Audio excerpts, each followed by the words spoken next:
Quand est-ce que tu as eu, ou quand tu as eu connaissance des textes de Vladimir Solovyov et que tu t'es intéressé à ces textes-là? Pour la première fois, ça s'est passé au début des années 90, c'est-à-dire 93, 94. Donc j'avais quoi? J'avais 27 ans. 30 ans, pratiquement, oui. J'avais 27 ans. 27 Tu m'entends? ans. Oui. Et c'était pour la première fois que le livre de Solovyov, Les Trois Conversations, était traduit en roumain. Ça n'existait pas avant, sous le régime communiste. Et puis la découverte, cette découverte de ce livre, ça va de pair avec une autre découverte du livre, la découverte du livre de Denis de Rougemont qui s'appelle La part du diable. Oui, et est-ce que la découverte du livre et sa lecture a un rapport à ton regard sur la société? Parce que tu m'as dit que tu avais été passé d'un côté athée à un côté un peu plus tu vois, de trouver une certaine religiosité. Est-ce que la lecture du livre t'a aussi permis à faire ce chemin, ou c'est quelque chose que tu t'as intéressé simplement cinématographique maintenant beaucoup plus tard? Ah non, c'est lié. Déjà, la découverte de ce livre, ça tombe à un moment très précis dans ma vie. C'est-à-dire que j'avais, au moment où le régime communiste est tombé, j'avais 23 ans. Et donc, j'ai passé 23 ans de ma vie dans un climat athée. Et avec la chute du régime communiste, j'ai franchi le seuil de l'Église, pour ainsi dire. J'ai pas devenu, je me suis pas transformé d'une manière instantanée, mais petit à petit, j'ai fait la découverte d'un monde dont j'avais très peu d'idées. Et le livre des Solovyov est tombé à ce moment-là. Mais ça ne veut pas dire que j'ai renoncé à mes lectures d'avant. Ça veut dire les lectures qui avaient et qui ont plus à voir avec la science, comme c'est le cas aujourd'hui, parce que je continue à rester avec un pied ferme dans ce monde de la science, mais j'ai quitté tout discours athée. C'est-à-dire l'athéisme, pour moi, aujourd'hui, c'est à la limite une mauvaise blague. Pourquoi tu as décidé, si les textes étaient traduits en roman, pourquoi tu as décidé de faire tout ce travail sur les textes Solovyov et de faire, tu vois, en français? Parce que le français, c'était la langue de l'aristocratie en Russie, et pas seulement en Russie, dans la plupart des pays à la fin du 19e siècle. Et vu que les personnages, c'est des aristocrates, ça a été obligatoire. Mais en même temps, ça a été obligatoire. J'aurais pu choisir de ne pas inventer, imaginer ces aristocrates et déplacer le dialogue, d'inventer je sais pas, un groupe d'intellectuels. Mais pour les intellectuels, c'était plus ou moins le même cas, c'est-à-dire le français était assez courant. Pas comme dans le milieu aristocratique de la Russie de la fin du 19e et de la Roumanie. Le français, c'était la première langue qu'on apprenait en aristocrate ici à l'Est. Mais je pense que c'était aussi le cas au Portugal, non? Et si tu veux, ce qui est absolument, tu vois, qui est quelque chose de nouveau et d'original en rapport à tes films précédents, c'est que tu choisis une mise en scène beaucoup plus, si tu veux, de retenue, tu vois, avec ce qui est, tu vois, un jeu, tu vois, presque théâtral, même si tu dépasses complètement ça. Et surtout, il y a quelque chose qui, à moi, qui me fascine, c'est tous ces moments où tu n'en as pas peur de hors-champ, où de temps en temps, même le personnage sort de champ, et tu les laisses, et les dialogues continuent, et c'est quelque chose de assez, tu vois, moi je pense, évidemment, cinématographique, tu vois, où là, tu vois, tu sens, si tu veux, que des acteurs peuvent se bouger d'une façon qu'à un moment, leur présence est là, mais leur corps n'est pas là. Ouais. Ça a beaucoup à voir avec une rigueur, avec ma rigueur, concernant l'approche, mon approche personnelle des choses. C'est-à-dire qu'au moment où à l'époque où j'ai imaginé des histoires actuelles, des histoires qui s'est passé, qui prenait place dans le présent, il y avait des critères, des exigences qui tenaient plus de la restitution de ce que je vois et ce que j'ai vécu. Alors que dans le cas de Solovyov, l'exigence était déplacée était raccordé, pour ainsi dire, à mon imaginaire, à mon expérience de lecteur. C'est-à-dire qu'au moment où j'ai franchi comment dire, obstacle, parce que c'est un obstacle, comment raconter une histoire que je n'ai pas vécue, une histoire qui appartient à un monde que je n'ai pas connu, comment restituer tout ça, c'est en m'appuyant sur l'imagination. Alors, mon imagination concernant une époque que je n'ai pas connue,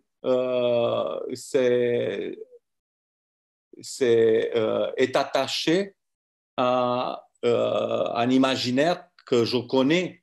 C'est-à-dire, je connais le théâtre, c'est-à-dire cette représentation de ce monde, et je connais la peinture et la photographie, c'est-à-dire les pièces de ce puzzle avaient beaucoup plus à voir avec la peinture, le théâtre et la photographie qu'avec le cinéma. Mais en même temps, j'ai utilisé tous ces éléments-là pour faire un film. Alors, c'est un peu, comment dire, ça avait beaucoup plus à voir avec l'exigence d'être honnête avec moi-même avec moi-même et avec Solovyov que d'être honnête avec le cinéma, mon cinéma intérieur. C'est la manière d'aborder les histoires de mes films intérieurs. Alors là, je me suis retrouvé dans un monde qui avait du sens en relation avec la peinture, le théâtre et la photographie de la fin du 19e. Et est-ce que tu es plus proche d'un des quatre, tu vois, de modes de pensée dans la discussion? Est-ce que tu as un qui est plus proche, Nicolas et Édouard, ou même Moi, je pense qu'un peu de tous ces 5 personnages, moi, je pense que c'est de tous ces 6 personnages, parce que je rajoutais le personnage du majordome qui n'existe pas dans le texte de Solovyov. Et oui, et je pense que chacun de nous est composé de ces 6 morceaux, ces 6 personnages en quête d'un auteur. Je ne sais pas. C'est assez fluctuant en fait, parce que ça a à voir aussi avec, beaucoup avec les moments de la vie, c'est-à-dire les âges, nos âges. Il y a une sorte d'exubérance de la jeunesse qui nous pousse à penser plus comme Olga, c'est-à-dire une sorte d'innocence. Et il y a une autre perspective qui se crée au moment où on arrive à l'âge de Ingrida, par exemple, qui voit les choses avec beaucoup plus de retenue et qui a un discours beaucoup plus conservateur. Mais je pense que c'est... je ne sais pas si sur le vieux, parce que j'ai essayé de chercher, de trouver des informations concernant son approche. Je parle ici des personnages, s'il a eu l'intention de restituer ces âges de la vie de l'homme. Et je n'ai rien trouvé, mais moi, j'ai abordé le texte comme ça. Donc, et puis, il fallait forcément avoir un enfant. C'est-à-dire le choix d'ouvrir le film avec Zoé, qui en grec veut dire vie, la petite Zoé, qui est ma fille, entre autres, et qui s'appelle Zoé, c'était une sorte de signature. C'est l'enfant qui compte et c'est la vie qui compte. Alors que là, le plan d'ouverture, c'est une superposition des temps historiques parce que jamais et nulle part dans ce monde, un berger n'aurait franchi le domaine d'un aristocrate sans être puni. C'est deux temps historiques distincts parce que le manoir en question, il est devenu, au moment où les communistes sont arrivés au pouvoir, il est devenu le centre du kolkhoz local. Donc, il y a plus une valeur symbolique, mais il fallait vraiment couvrir tous les âges de la vie. Et c'est pour ça que j'ai inventé aussi le conte hongrois derrière, dans la chambre, qui est sur le point de mourir. Et voilà. Il y a une chose, il y a aussi, si tu veux, après un peu l'invasion presque de quelque chose de lié pas au réel, mais à quelque chose de précis, le côté un peu Buñuel en même temps, comme tu as déjà dit, cette hors-champ, cette révolution qu'on ne sait pas qu'est-ce qui se passe derrière avec... ils sont morts, ils sont ressuscités après. Il y a quelque chose de presque... cette idée que même après les révolutions, les choses reviennent à peu près pareilles. C'est un peu ça ou c'est quoi cette espèce de ces introductions de quelque chose qui est surtout au niveau du son que tu le sens. Tu vois cette espèce de révolution, bagarre, invasion que le film nous laisse à nous la possibilité d'imaginer. Oui, ce moment, il a une double fonction. C'est évident un rappel à la révolution bolchevique de 1917. C'est un point tournant de l'histoire de la planète, pas seulement de l'histoire européenne. Et je trouve que c'est le moment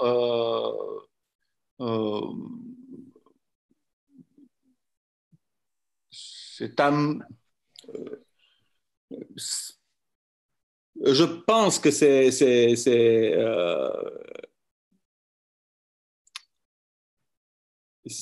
un moment qui fonctionne d'une manière symétrique avec le moment qu'on traverse aujourd'hui. Je pense que c'est la réflexion dans un miroir, c'est comme une réflexion dans un miroir. Et je ne parle pas ici de la pandémie, je parle parce que d'une manière, le film a été tourné en 2017, mais ces 10 dernières années, j'ai vécu comme la montée j'ai senti d'une manière directe comment la violence monte et qu'à un moment donné, tout ça va exploser et qu'il va y avoir explosion ou implosion. Là, je laisse les essayistes des exercer à toutes les spéculations qu'ils peuvent imaginer, mais d'une manière très physique, je sens qu'on traverse un moment similaire aujourd'hui, c'est-à-dire pas une révolution bolchevique, mais très proche de ça, d'une manière de la même famille.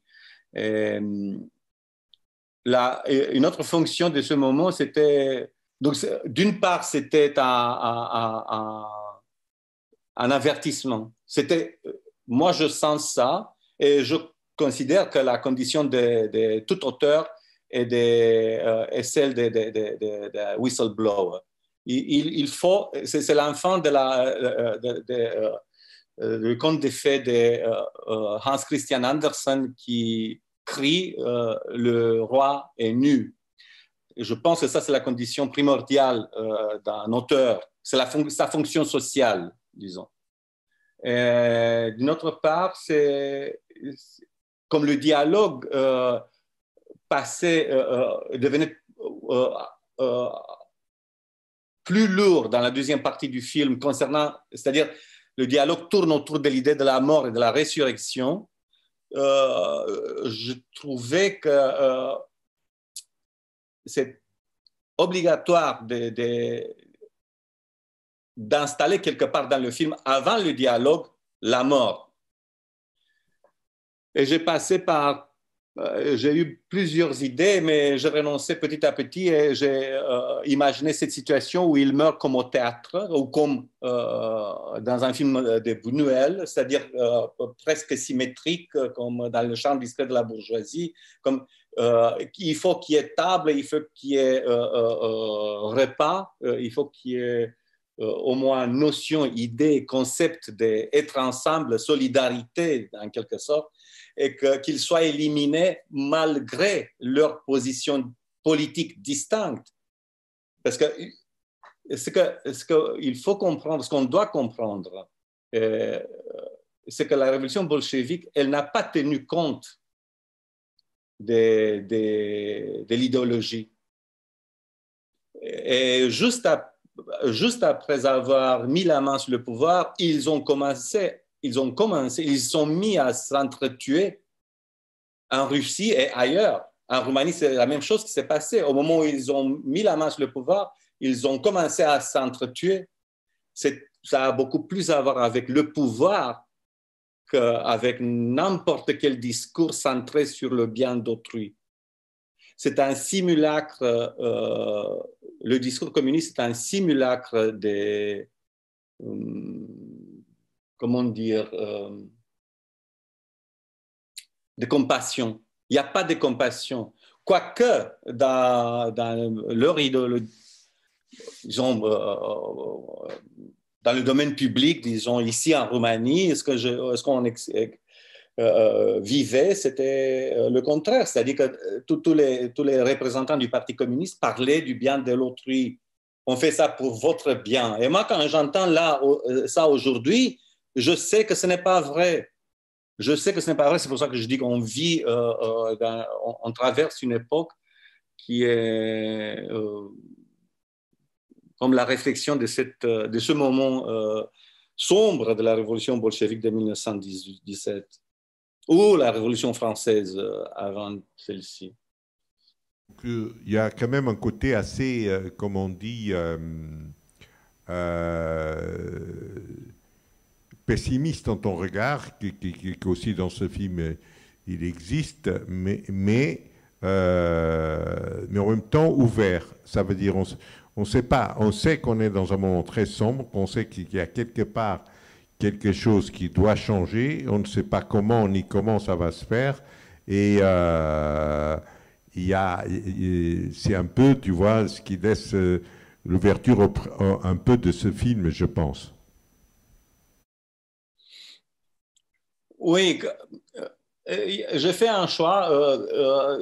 d'habitude, parce que dans ma tête, une histoire commence quelque part et finit quelque part. D'habitude, sur le générique de début et le générique de fin, je choisis le choix de la musique, c'est très important pour moi.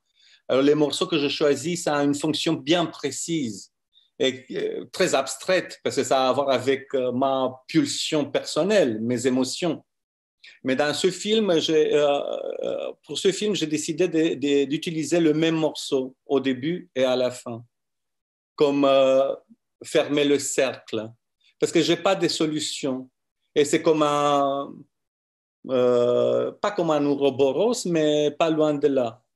C'est comme l'image de l'infini, c'est comme un cycle, c'est comme une sorte de malédiction. Mais ce n'est pas tout à fait une malédiction. C'est pour ça que, par exemple, je choisis un des titres du film possible, c'était les 7 ponts de Königsberg. Et j'ai éliminé ça parce que ça sonnait trop prétentieux. Mais au moment où Olga s'évanouit, sur le mur, on a 2 images. C'est une image de ce problème logique, c'est un casse-tête, problème de logique. Et puis c'est l'image de la ville de Königsberg. Parce qu'il y avait ce problème que Euler a résolu, c'est-à-dire qu'il a énoncé, qu'il a fait la démonstration de l'impossibilité à résoudre ce problème de ces 7 ponts de Königsberg. Parce qu'à Königsberg, apparemment, il y avait 7 ponts et il fallait faire le tour sans revenir une deuxième fois sur aucun de ces ponts. Et faire une fois. Et puis, il n'y a pas de solution pour ce problème. Comme moi, je trouve qu'il n'y a pas de solution rationnelle pour le problème du bien et du mal.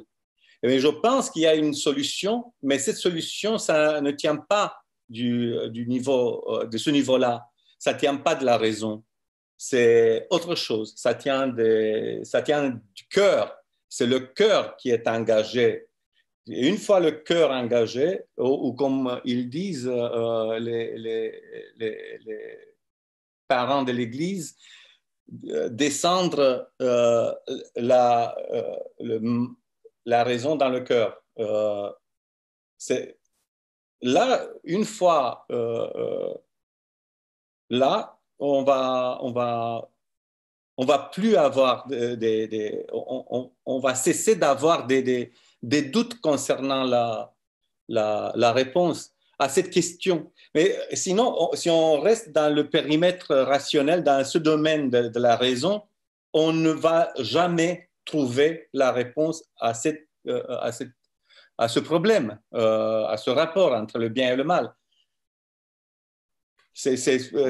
On ne peut pas résoudre ça que d'une seule manière. Et rien n'a changé depuis 2 millénaires. C'est la même réponse. Bon, Christy, on a commencé en retard et moi là, donc, malheureusement, j'aimerais continuer, je ne sais pas combien de temps avec toi à parler, mais j'ai une séance juste après. Je voulais simplement te remercier et te dire que donc, je compte vraiment sur toi l'année prochaine ici. J'espère que tu puisses venir et comme ça, on pourra continuer cette conversation. Et merci pour tout. Merci à toi. Et on se voit très bientôt. OK? À très bientôt. Merci beaucoup. Merci. À bientôt. À bientôt.